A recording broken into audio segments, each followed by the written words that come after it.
Thank you so much for listening. If you'd like to offer dana, then please do go to justthiszen.org/giving. Your support really does make a huge difference. Thank you so much.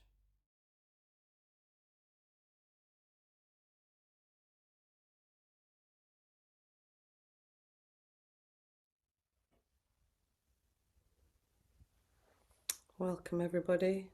It's so good to see people arriving. There's something about it, I think I've said before, it always feels like you're coming into my front room to come and sit with me. So it feels really personal and lovely to see people. So yeah, I'm just really grateful for you being here tonight. So we're just going to start with sitting for 12 minutes together.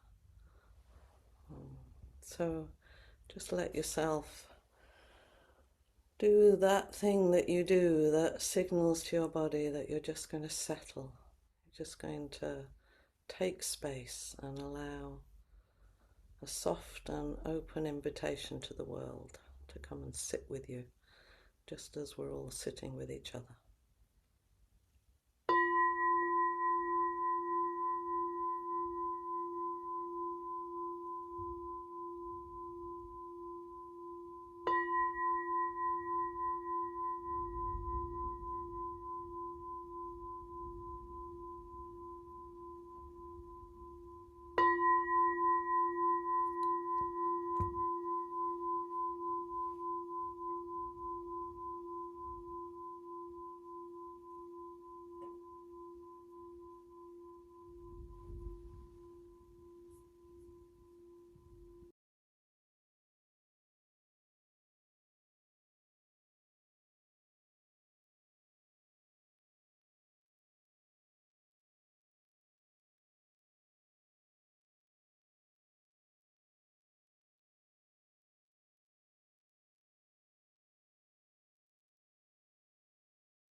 please join with me in saying the verse of the robe, and I'd really like to dedicate the merit of our practice tonight to Flint and Erin.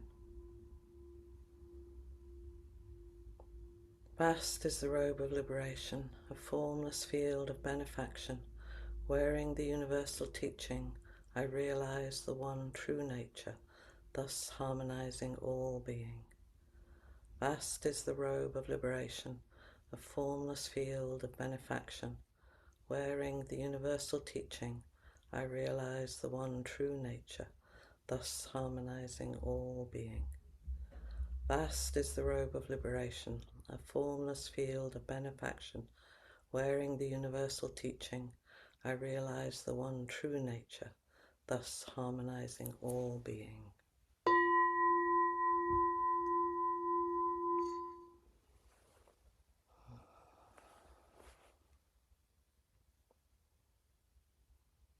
I was imagining that today, and maybe since Saturday for those who knew, that were sitting touched by Erin's tender and transparent kind of journey into death, and holding Flint in our hearts, knowing that he's going to navigate his own transition into a very different kind of life in some ways. And in the digest today, I saw that Peg wrote so tenderly, and Erin, known to so many of you Americans as Appamada's bookkeeper and wise counsel. And I know he gave of himself so generously, and his love of beauty, the thing that he and I shared was a deep love of flowers and of bringing beauty into spaces. And it infused so much of how he was in the world. And I know he'll be sorely missed by all those who knew him well, and those like me who knew him more as kind of Flint's beloved companion and his sweetheart. I always thought of those two as sweethearts, who were cherished by all who knew him.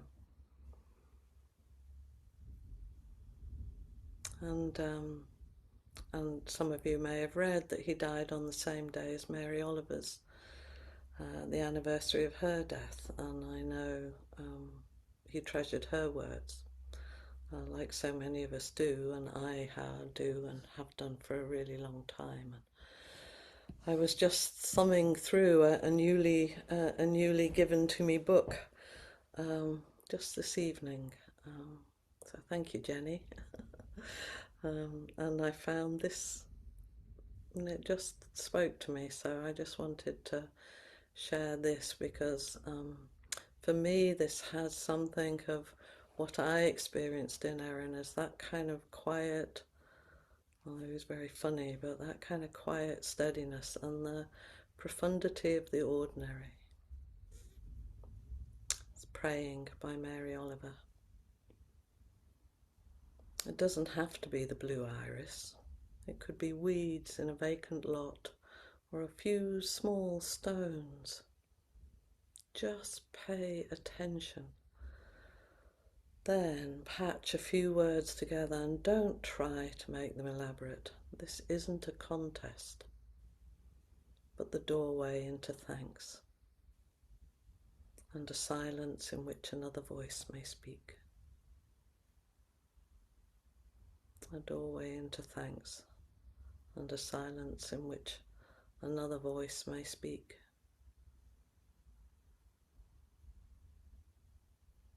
And I'd really like to be offering them both a deep thanks for their love, their shared love, and all that they've offered the world. And as someone who's also been married for nearly 45 plus years, and there's been an echoing in Flint's journey in cherishing the extraordinary, ordinary life of sharing a space with the same person for nearly all of my adult life. it's been deeply touching and evoking for me to see their journey, to be alongside their journey, as I and Josh are also entering this particular corridor of change, I moving into older age. And I'm so grateful for the grace and generosity which they shared in meeting Erin's illness and death, and in being, transparent and open and sharing the love and the grief. And grief is such an appropriate response to loss. It's not a failure of our practice. It's not that we got too attached. It's that we loved fully, and it hurts. And so from sitting with all of you in all the different sanghas and in inquiries, I think like Kissa Gautama, who went to the Buddha when she lost her son and wanted to, she was asked to search for a place where there was a household untouched by loss. None of us sitting here could offer a mustard seed up. None of us could find the 3 mustard seeds, and none of us could offer one up. And indeed, for many of us, it's a reason, we come to sit on our cushion, to face impermanence with uprightness and as much grace as we can muster. And really, in my bones, knowing that grief is an appropriate response to the wrenching of the bonds of love. Don't hold back. Allow the grief to move. It's an honour, an honouring of the person and people or whatever it is we've lost. And I was thinking of that, obviously very much in terms of Erin and the very particular and personal losses that we in the Sanghas experience. But right now I'm also thinking of grief in terms of the world, in terms of entering a time of change, of loss of what we imagined or expected our world might look like. Even if, to be fair, that's pretty much always been the case. Last week, Suzanne offered the powerful possibility of heart coherence and asked the equally powerful question, what do I want to radiate? If we're inevitably impacting the world, what is it we want to be? How do we want to be doing that? And as we're all part of this swirling, endless soup of life, what ingredients do we want to be in it? And as one of the lovely inquirers said, how do we even do that? So I've been thinking about that question a lot, thinking about what is it I want to radiate? What is it I want to offer into the world? And I came up with something that I've kind of calling to myself a patchwork of possibilities. A patchwork of possibilities. And I love the American tradition of patchworks. I know they're deep in the bone for many people, this using and reusing of what you already have. Because that seems to me a really appropriate response, is how do we use what we've already got, what we already know? So I've been thinking of that, and as the cries of discord echo louder across the world, what can we do? And much more importantly, how can we be? How can we be as a response to the world? And I really also deeply want to avow that our privilege of living in the West since the Second World War has somewhat inured us to the lived realities of many communities, who suffer these kinds of injustices and difficulties across the globe.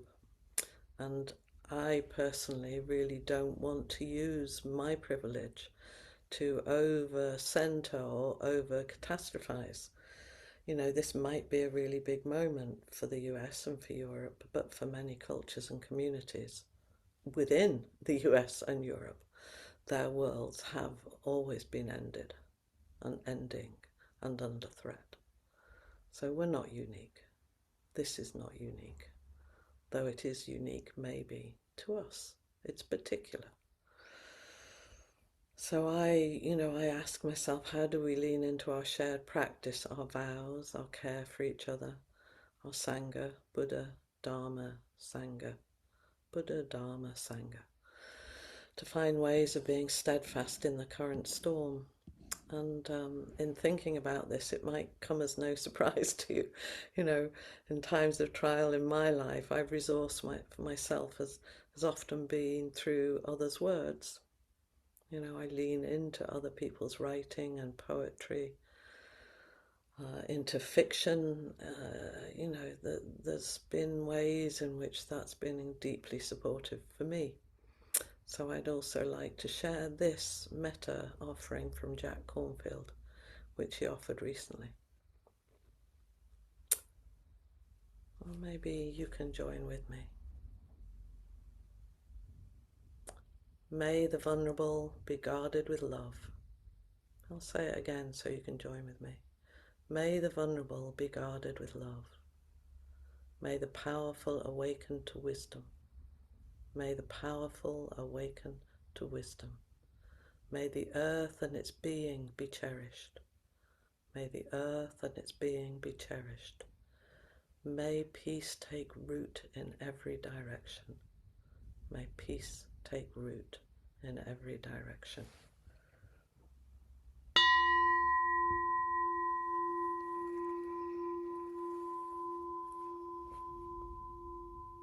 And that's what we're orientating ourselves towards, isn't it? To guarding the vulnerable with love, to hoping that the powerful awaken to wisdom, to leaning into our own wisdom, to cherishing the very earth that we're all made of. I read a lovely thing recently that said we're all earth bodies. We're just earth bodies that happen to be ambulatory. We're all made of earth. That's where we all go. And may peace take root in every direction.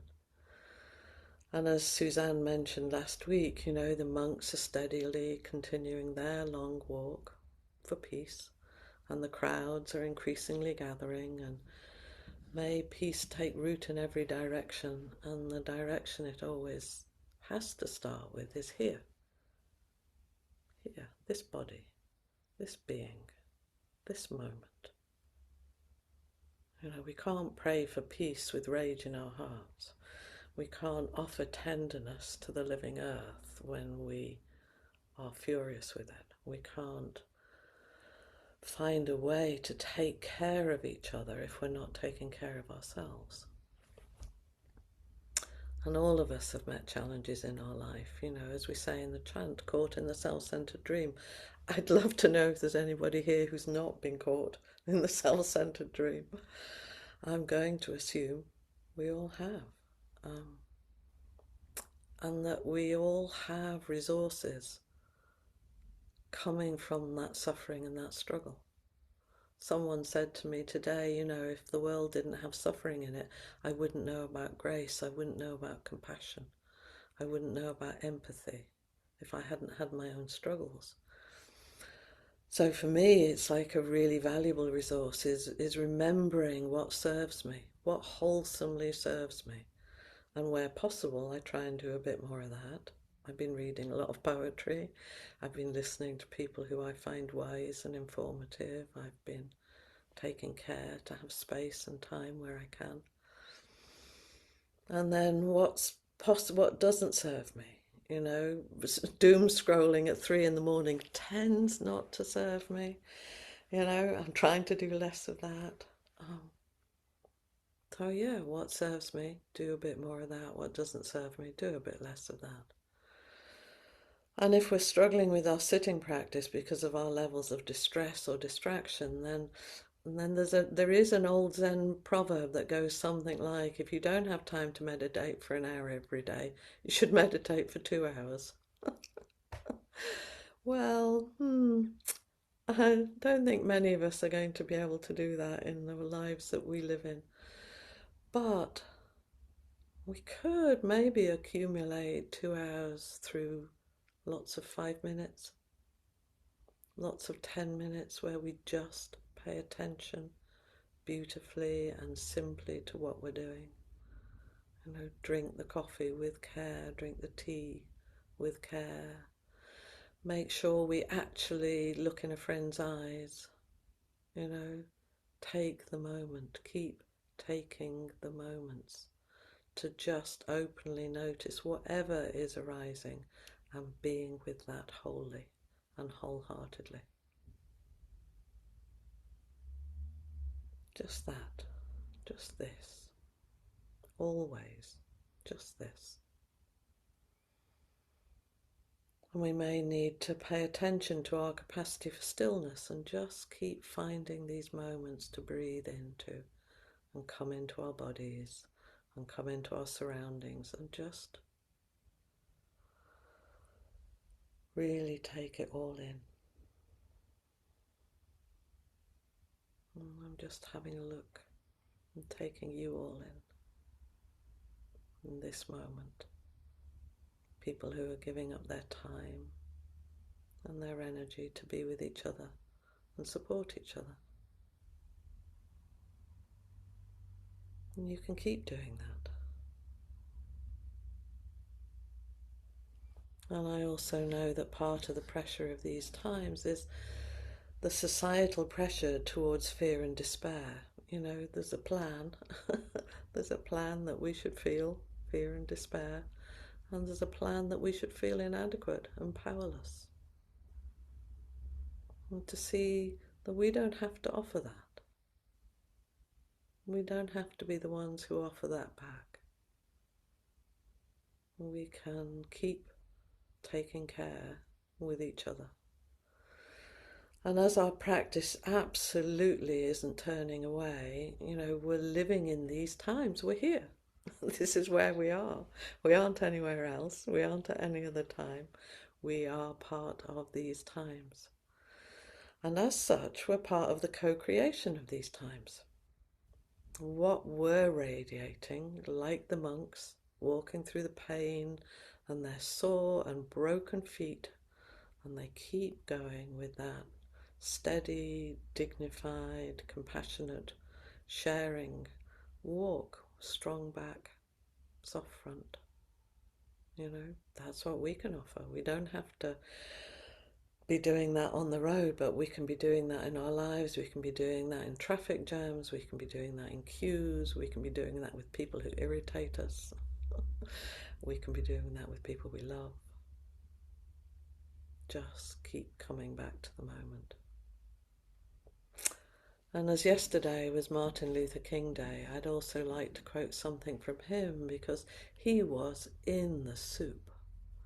He was right in the soup, and he too was meeting with violence and discord.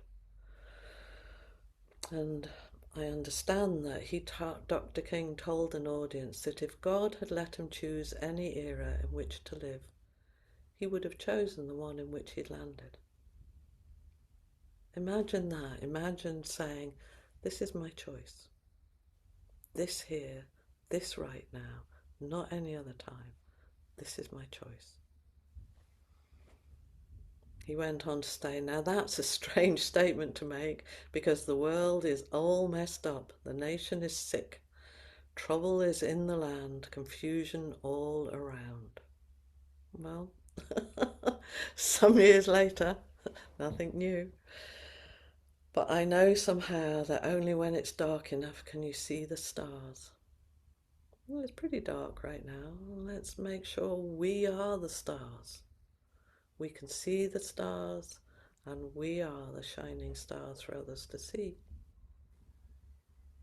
Dr. King said that he felt blessed to live in an era where people had finally woken up and were working together for freedom and economic justice. We're still working. We may not see it in our lifetime.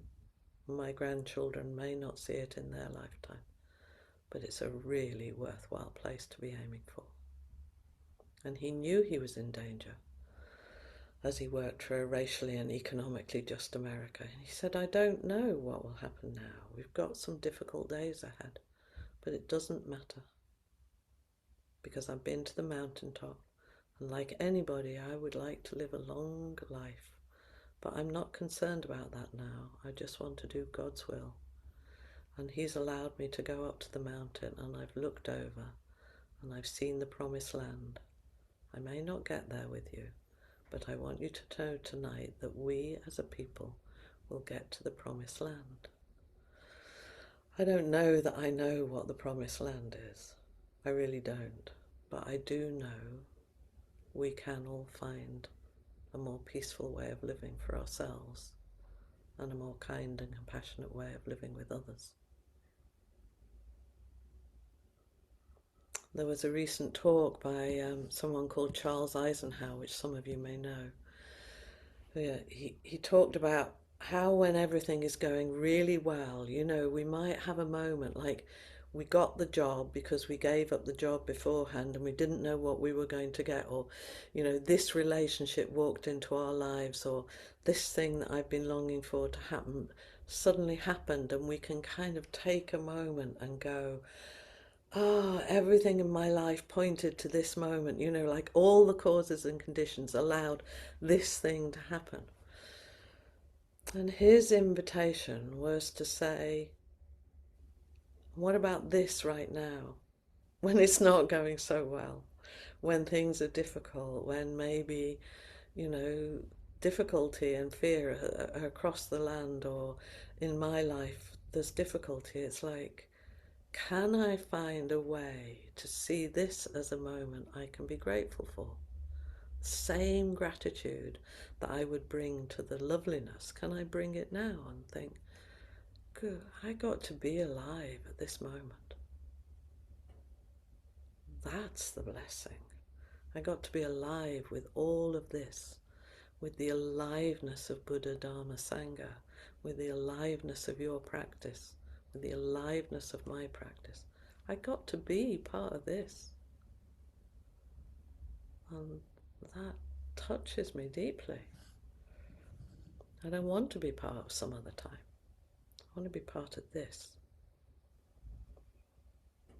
Sanju Earthling Manuel said, chaos seems random, but it always comes after many warning signs. In this random state of the world, who and what is not wanted or acceptable is being revealed through the deep ignorance of a few. Our work, the work of the greater majority, is to cease choosing amongst us who is better or who is unworthy, and instead choose who is integral, which is everybody. To not think of ourselves as small and incapable or large, but to feel ourselves as whole, and the chaos a response to our not so random, well thought out work for freedom. And then she has this sentence which I just love. My heart is heavy, and it will remain so. My heart is heavy, and it will remain so, without fear of the weight, as I do feel I have, the capacity to walk through fire, even if scorched. This isn't about finding a lighter heart. This is about finding a place where our heavy hearts, our broken open hearts, support each other. She says we're being taunted, but we come to life well equipped. Imagine that. Imagine. Like when Flint was calling and saying, you've been chosen. It's like, imagine if you thought, we have the equipment we need. Wisdom teachings remind us of what we already know. It's already in our bones. Let's do this. Let's do this. And of course, what is this? This we do. I love this quote from Kurt Vonnegut. And how should we behave during the apocalypse? We should be unusually kind to one another, certainly. But we should also stop being so serious. Jokes help a lot. And get a dog. And get a dog if you haven't already got one. We should be unusually kind to one another. And we should also stop taking ourselves quite so seriously. We're not the first, and we won't be the last. And a quote that I'm sure many of you know from Dan Savage. who was talking about the AIDS crisis, and he said, we buried our friends in the morning, we protested in the afternoon, and we danced all night. The dances kept us in the fight because it was the dance we were fighting for. Love keeps us in the fight because it's love we're fighting for. Compassion keeps us in the fight because it's compassion we're fighting for.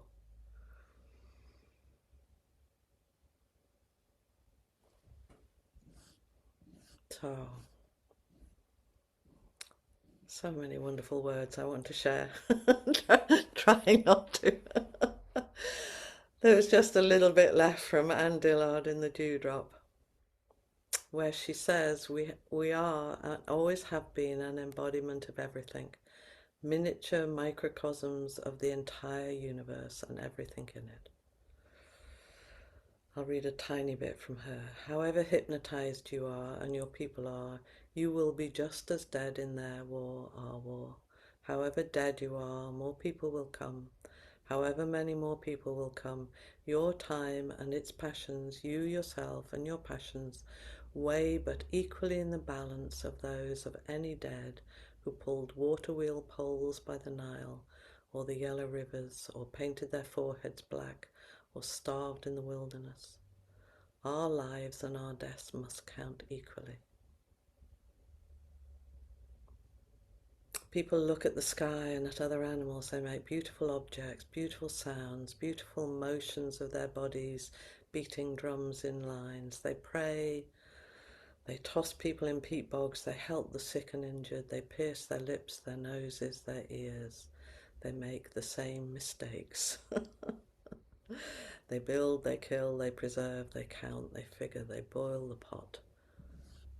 They keep the embers alive, they tell their stories, and they gird themselves.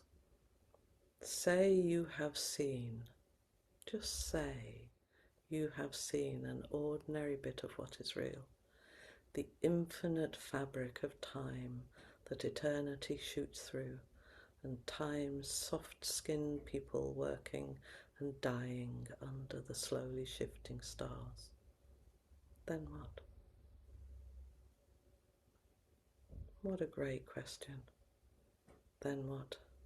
In this little twist of time we occupy, where others have been and others will be, how are we going to be upright, loving, compassionate, dancing, howling, caring, weeping, grieving, loving in the midst of all of this? I'd love to know how you're doing. So thank you, everybody.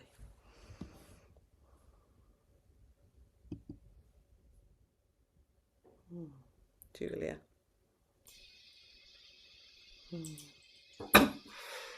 Thank you, Trudy. I think you've created an oasis of calm among us all.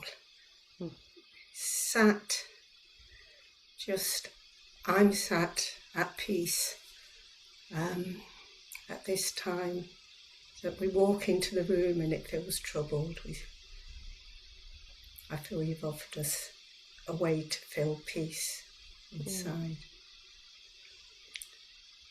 And I'm also struck with taking the long view that maybe our problem isn't the troubles that are around us. Maybe our problems are that we are one generation that actually have had it really quite good. We haven't had the struggles that have gone on immemorial before us. Can you do that? Is that going forward or going back? Anyway, all our ancestors have struggled with so much, and we have been privileged. Especially we white people have been privileged. Especially us white Western people have been privileged. And I just think it's important to recognise that the times we're going through are not abnormal.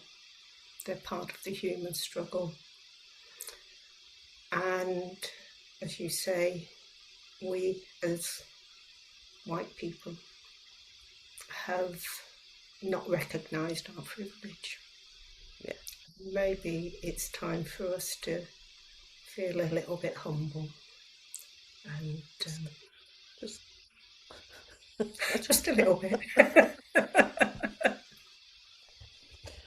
but yeah, Yeah. and not make this different from all the struggles that, as you say, the people before us had. You know, we're here because people lived through wars and famine and disease and cruelty and oppression. All of us are here because people already survived that. And we will survive. It just might look a little bit different. Yeah, and maybe it should. Yes. And maybe that means thinking about what we need to let go of, Yeah. rather than what we need to cling on to.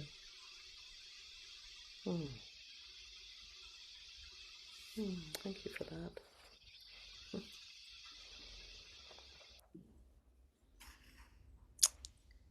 Hi, Trudy. Hi. I sit here today just kind of trying to tie up some loose threads from a death before I go home to the Twin Cities in Minnesota, which most people have heard are, just being destroyed, and that the will of the people is just amazing. And some of the mainstream media don't report that, but there are so many people on the ground who are just determined not to let that injustice continue. And yesterday I signed up for an organization because the ICE people are staking out laundromats where people wash their clothes. And those people who are too afraid to leave their homes, who don't have washers and dryers, and who have small children, or it doesn't matter, they have sheets to wash and clothing to. And this organization I just signed up for tells you, go to this house, collect this laundry, wash it at your home, and then return it to them.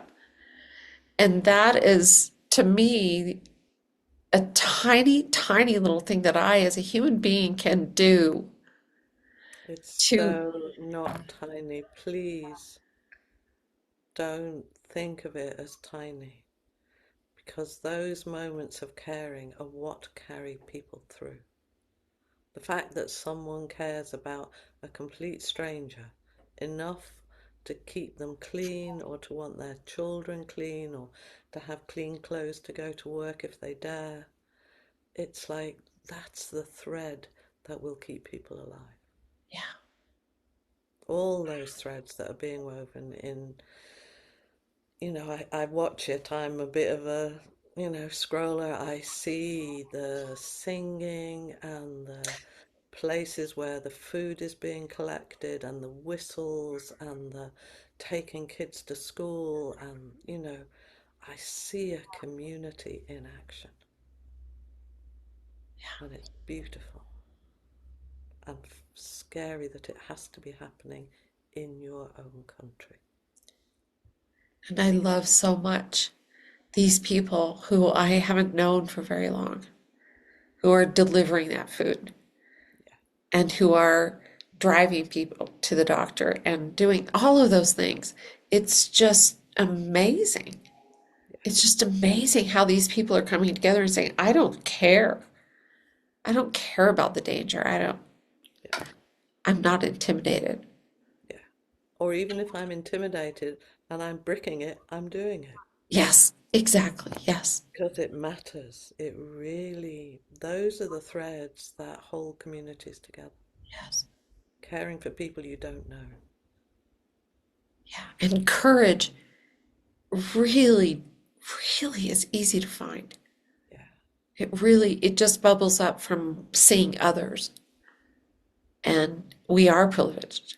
And our practice and the the beauty of our practice, whether other people are aware that they're practicing or not. Yeah, They're practicing. absolutely. Thank you. I was really hoping I'd talk to you tonight, so I'm sending love to you. Thank you.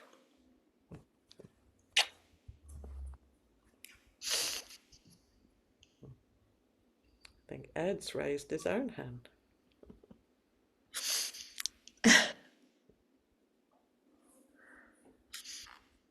Thank you, Cassie, for throwing me up there. Didn't want to use my privilege. Marla, thank you so much for what you shared and what you said.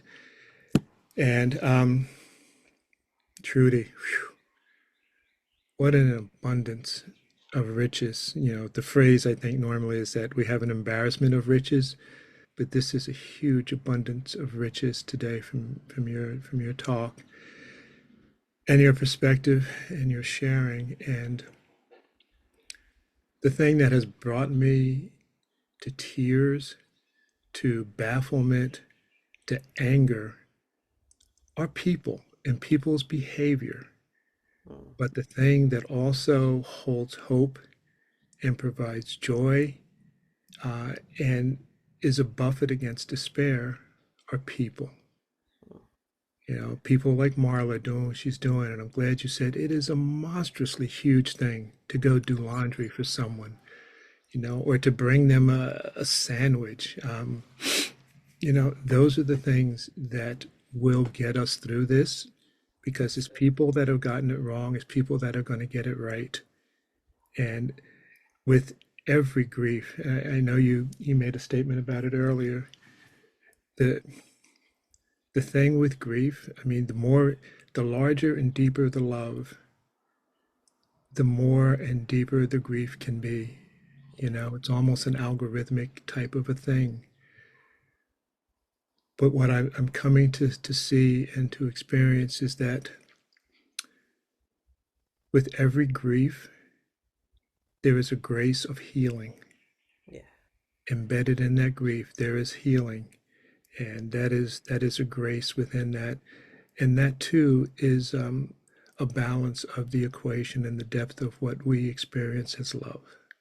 And it means you loved, doesn't it? It means that Yeah. you cared. And that's, you know, if we've got one thing we can do in our little twist of time, you know, is we can care. Yeah. We care for each other, and it's going to hurt. And we were doing something with Flint, and he asked me to look into Trudy Dixon. And initially, I was a bit miffed because I obviously wanted a saint. But anyway, I got Trudy Dixon. Um, but then when I realised that she was the person who'd really driven through the collation of the first Suzuki Roshi book, and she was dying while she was doing that. She was dying very young of cancer, and she kept going. You know, even when she could no longer sit, she was sort of lying. And when she died, and at her eulogy, you know, Suzuki Roshi let out this howl, which people said was kind of like the earth spoke. Mm. You know, he let out this howl, and he was like, she was his true student at that point. And it was like he was broken by her death at that moment, and we should be. Yeah. We break, we cleave, we mend. Absolutely. With each other. Yes. And we are not alone. There is never a not belonging. There is never a not belonging. Thank you. Thank you, Ed. It's good to see you.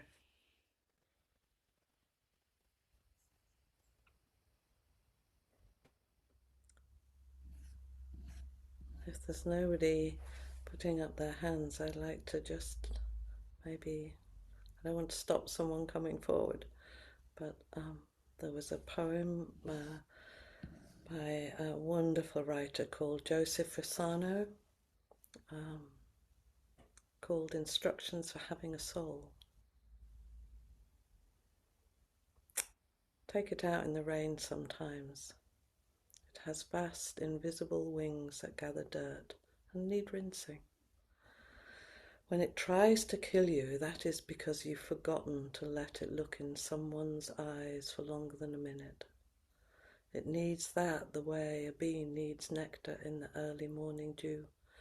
Every so often take it on a journey. Let it read long, hard books and let it stare into the depths of the sea. Yes, you can give it chips and whiskey, but from time to time let it kneel in a place that is holy, like the simple cathedral of the willows. All it wants is to live, to keep becoming. Nourish it and it puts down roots. It opens, but starve it and the mind, the flesh is empty. The world breaks down, symphonies go unwritten, the rockets fall, the children die in flames. Listen, it's not too late to wake it.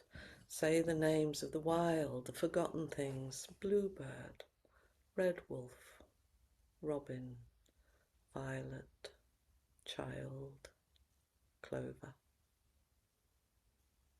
You cannot save the world, but you can open the window for the trapped wren in the cellar. Read a book to a blind man, to your father. Tell a child you do believe in her anger. Offer to do someone's washing. That's my line. Make your life the first life that you save.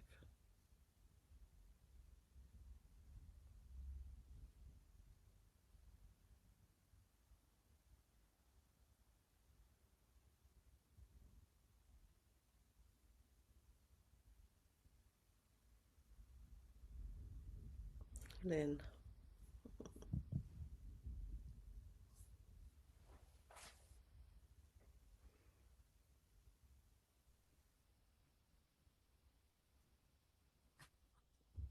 2 minutes. It's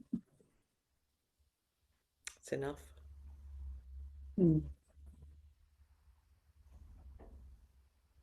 I was just feeling that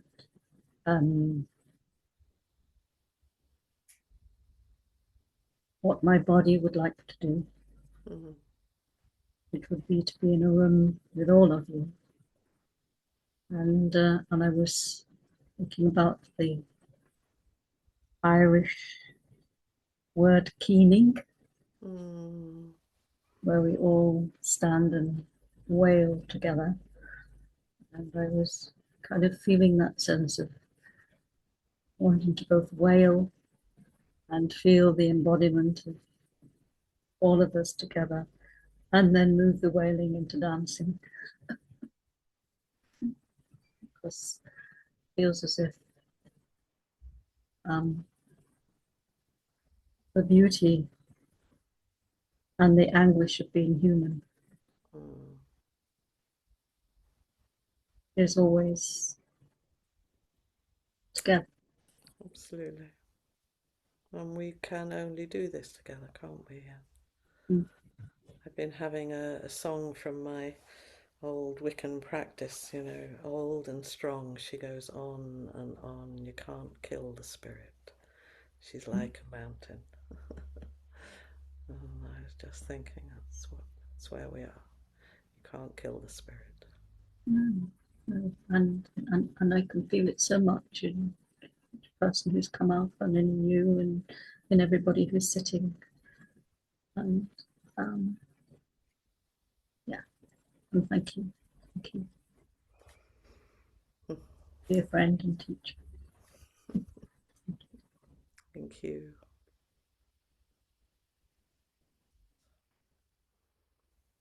Let's finish with the 4 practice principles, and know that whatever's going on, you know, hatred and ignorance and violence don't serve us. Waking up serves the world. So, caught in the self-centered dream, only suffering, holding to self-centered thoughts, exactly the dream. Each moment, life as it is, the only teacher, being just this moment, compassion's way. Caught in the self-centered dream, only suffering, holding to self-centered thoughts, exactly the dream. Each moment, life as it is, the only teacher, being just this moment, compassion's way. Caught in the self-centered dream, only suffering, holding to self-centered thoughts, exactly the dream. Each moment, life as it is, the only teacher, being just this moment, compassion's way.